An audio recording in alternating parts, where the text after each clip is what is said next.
Welcome to the 700 Club, a spending orgy. That's what President Biden is peddling as a $2 trillion, quote, infrastructure bill. Even worse, it's funded by a mammoth tax increase. So how will this enormous burden cripple the American family? And what shocking impact will it have on our children and our grandchildren? Jenna Browder has that. It's still too early to tell if both sides can strike a deal. This week, the president is meeting with senators from both parties. Still, he's pushing the definition of what's considered infrastructure. It's about investing in infrastructure, not for the 20th century, but the 21st century. The president says he's sincere about reaching a compromise on his expensive spending plan, as the administration makes its latest attempt to broaden what's traditionally been called infrastructure. I think broadband is infrastructure. It's not just roads, bridges, highways, etc. That's what we're going to talk about, and I'm confident everything's going to work out perfectly. And talking directly to Americans by releasing fact sheets that define infrastructure in 12 categories. It grades all 50 states and the District of Columbia and argues how each would benefit. We're willing to negotiate a much smaller package. Republicans, though, say the price tag on the president's $2.3 trillion plan is way too high and have deep-seated doubts about its scope. Senator Roger Wicker of Mississippi voiced his concerns before Monday's meeting with the president. You've got a proposal here of $2.3 trillion, 70% of which cannot, by any stretch of the imagination, be called infrastructure. That's on top of $1.9 trillion a few weeks ago, most of which was not COVID-related. We're told another $2 trillion is on the way, and that's on top of this $1.5 trillion skinny federal budget that the president rolled out just this past week. And an editorial today from the Wall Street Journal argues Biden's bill is actually a plan to remake the economy and contains enough spending and industrial planning that it amounts to the Green New Deal in disguise. It's true, just a fraction of the bill would go to traditional infrastructure. Broken down by Politico's estimate, only around 37% of the measure, or about $820 billion, would be used for transportation, electricity, and internet. Republicans and some Democrats also oppose the plan's proposed corporate tax hike from 21% to 28%. This all coming as the U.S. deficit jumps to a record $1.7 trillion for just the first 6 months of this budget year, nearly double the previous record. And with more Democratic spending bills still to come. This is a massive social welfare spending program combined with a massive tax increase on small business job creators. I can't think of a worse thing to do. And the president's meetings with lawmakers will continue through this week. He says he hopes to have progress made on his infrastructure plan by Memorial Day. In Washington, Jenna Browder, CBN News. Ladies and gentlemen, the future of your children and grandchildren is at stake, because if these socialists have their way, there won't be an America left for your children, because we'll be so deeply in debt. That's the price that these people are asking us to pay, is to take America away and the future away from your children and grandchildren. And I don't want it to happen to mine, and I hope you don't want it to happen to yours. But that's what is being, they don't care about the future, because they're going to take your country away from you and your country away from your children. And there is no way under heaven that we'll be able to pay back this debt. It'll be so massive that the United States will not be the country we recognize anymore. But do they care? Apparently they don't care. All they care about is moving forward the socialist agenda. And I'm just so glad when I hear a statement by Senator Manchin of West Virginia, who said, look, in the past, we had a discussion of what we were doing. We had votes on the other side. And when we were finished, everybody agreed on a particular program, and we got it through the Congress, and it was accepted by the American people. If there are no Republican votes in this, and if it's jammed through the Senate and they put through some procedural gimmick to get it through, The American people will resent it, and it will be a bone of contention, and this country will be torn apart. But we don't want socialism. Well, in other news, more violent protests in Minnesota overnight, forcing police in riot gear to fire gas canisters and flashbang grenades. How did it happen? How did a police officer mistake a taser gun for her weapon? Ephraim Graham has that story.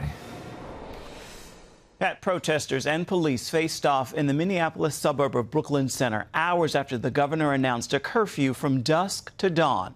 When the protesters failed to disperse, police in riot gear began firing gas canisters and flashbang grenades. Some people broke into area businesses and began looting. The second night of demonstrations came after police said they believed the killing of 20-year-old Dante Wright was an accident. Police pulled him over for a traffic stop. He then tried to flee. The firing officer says she's pulled her gun, but she meant to use her taser. It is my belief that the officer had the intention to deploy their taser, but instead shot Mr. Wright with a single bullet. The officer could be heard on tape warning Wright she would tase him. She's been placed on administrative leave. Turning now to Washington, President Biden has nominated 2 critics of President Trump's immigration policies for key roles at the Department of Homeland Security. He named Tucson, Arizona Police Chief Chris Magnus for Commissioner of Customs and Border Protection. Magnus publicly challenged Trump administration's efforts to punish cities that refuse to cooperate with tougher immigration enforcement policies. Mendoza-Jadal was nominated for Director of Citizenship and Immigration Services. She was Director of DHS Watch, which was critical of the Trump administration policies to curtail legal and illegal immigration.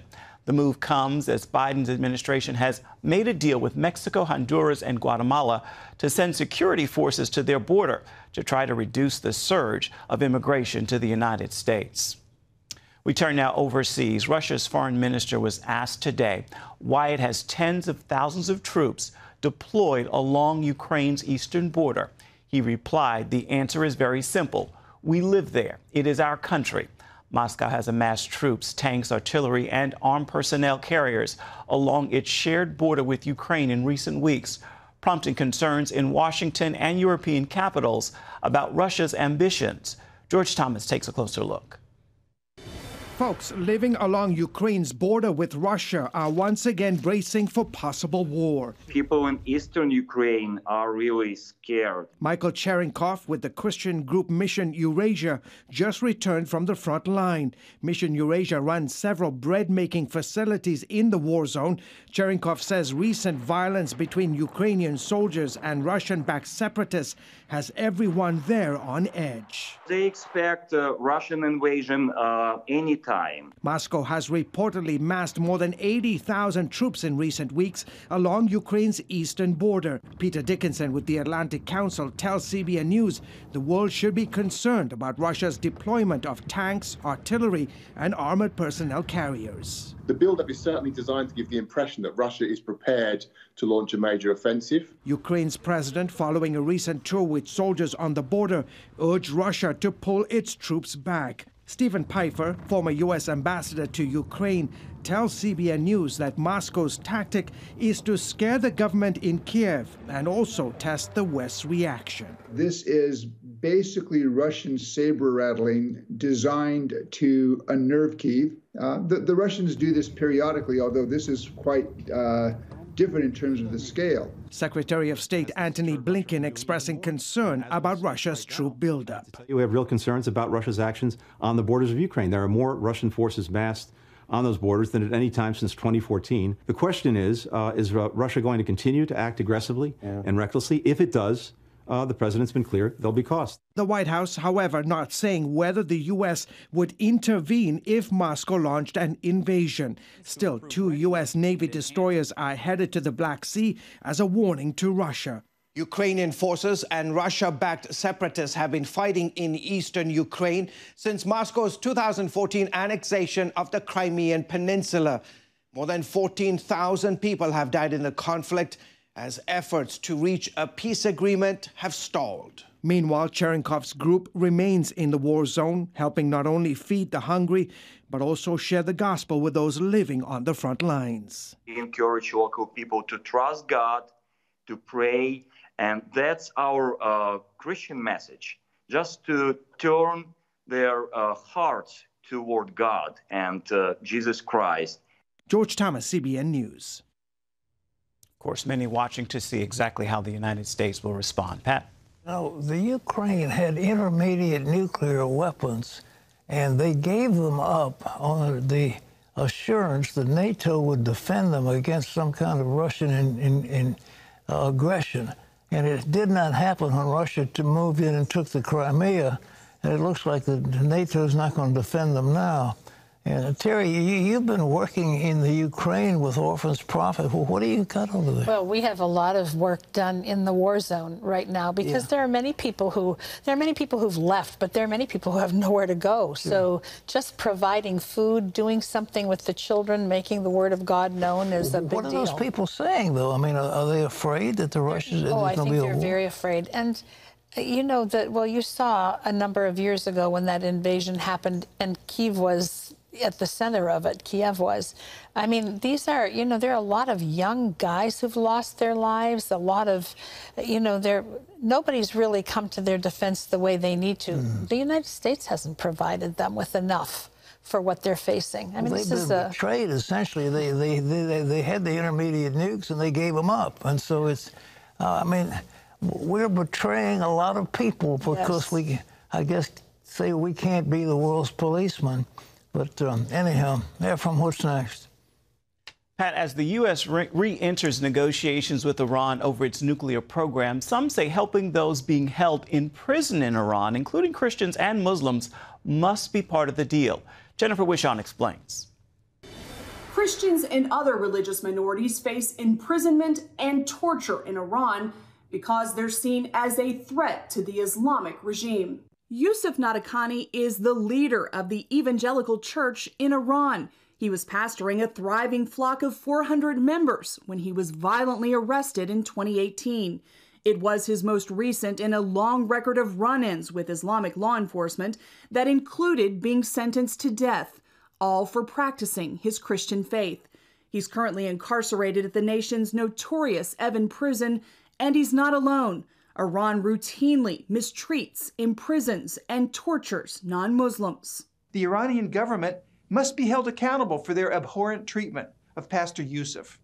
Now, as the Biden administration works to reestablish talks with Iran over its nuclear program, religious freedom advocates say the U.S. must use every ounce of leverage to help the persecuted. The continued unjustified detainment of prisoners like Pastor Yusuf increasingly jeopardizes Iran's already unstable position.